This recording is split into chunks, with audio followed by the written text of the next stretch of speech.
मैं ओशिन शर्मा बोल रही हूँ। मैं 2018 बैच की ब्लॉक डेवलपमेंट ऑफिसर हूँ और 2019 बैच की मैं एचएस अधिकारी हूँ।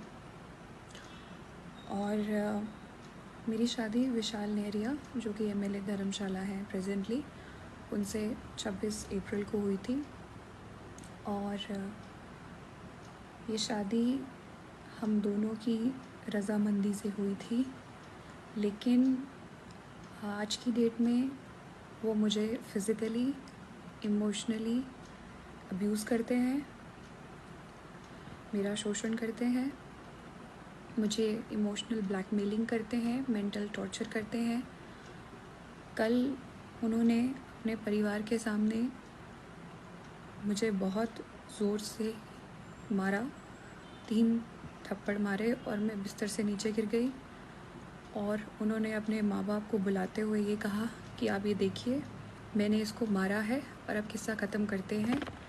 मैं आपको कल मैंने खुद को सेव करने के लिए कुछ फ़ोटोज़ ली हैं।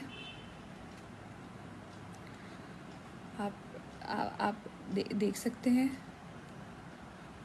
कि उनकी उंगलियों के निशान मेरे चेहरे पे हैं और मेरे पूरे फेस में बहुत ज़्यादा पेन है। मैंने खुद को बचाने के लिए खुद को कमरे में बंद किया और अपने पेरेंट्स को उसी समय कॉल किया और वो लोग मुझे वहाँ से ले गए। मैं बहुत ही ज़्यादा मेंटली परेशान हूँ, क्योंकि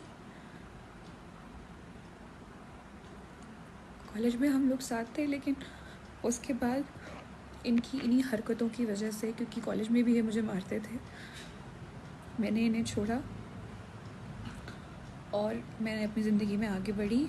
लेकिन एमएलए बनने के बाद ये फिर मेरे पास आए और 2019 में आए और मुझे निरंतर शादी के लिए बोलते रहे। मैं 2021 तक मैंने इन्हें मना किया, लेकिन 2021 में मुझे लगा कि शायद ये एक जेन्युइन इंसान है और शायद ये मुझे भूल नहीं पाए हैं कॉलेज से।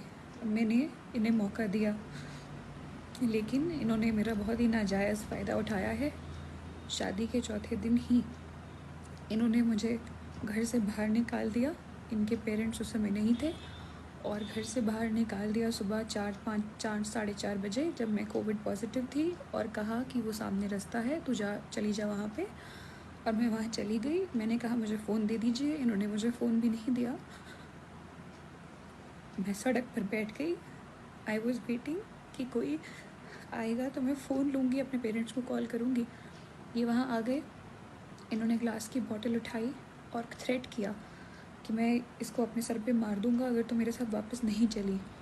उस ब्लैकमेलिंग के बाद मैं घर चली गई इनके साथ वापस। मैंने कहा आपकी मम्मी को पता होना ज़रूरी है।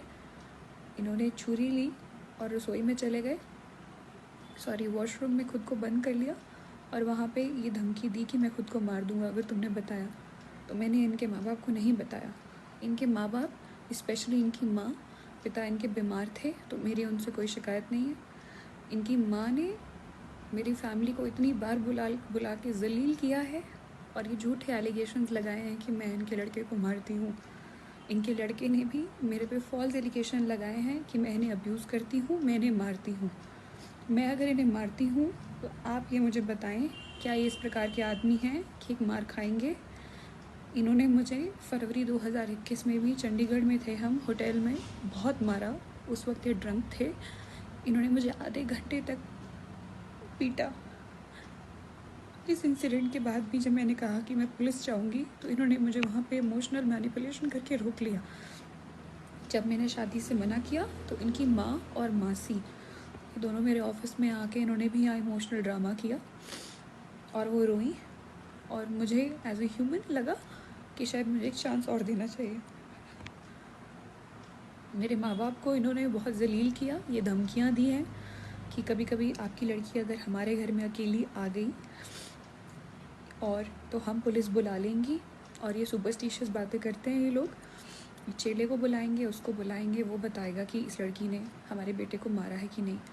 इनकी मदर को ये नहीं पता कि ये मुझे किस तरह से थ्रेट करते हैं, इमोशनल ब्लैकमेल करते हैं कि ये खुद को कुछ कर देंगे और मेरे सामने सामने इन्होंने खुद को सर पे स्टील की बॉटल भी मारी। जिस रात मैंने इनसे ये पूछा, जब इन्होंने मुझे बताया कि सुबह इन्होंने और इनकी मम्मी ने कहीं निकलना है, तो एज अ वाइफ मैंने सिर्फ इतना पूछा कि आप कहाँ जा रहे हैं। इनका कहना था कि माँ ने मना किया है बताने से। मुझे गुस्सा आया, मैंने इन्हें झंझोड़ा कि कम ऑन, आपको मुझे बताना चाहिए, I am your wife, I am your partner, I must know. ये उठे और इन्होंने स्टील की बॉटल अपने सर पे मार ली। उस स्टील की बॉटल में आज भी डेंट है। बाद में ये मुझ में एलिगेशन लगाएंगे कि मैं इन्हें अब्यूज़ करती हूँ और मैं इन्हें मारती हूँ।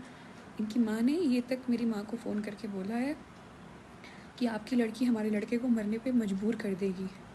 मेरा ये वीडियो बनाने का एकमात्र ये मकसद है कि मैं सबसे, पुलिस से और सभी से सिर्फ अपने अपने परिवार की सेफ्टी चाहती हूँ। और अगर इन्हें कुछ भी होता है तो I am not held responsible for that, I should not be held responsible for it. ये लोग कोई किसी भी प्रकार का एलिगेशन लगा सकते हैं। Vishal has been forcing me to have a kid.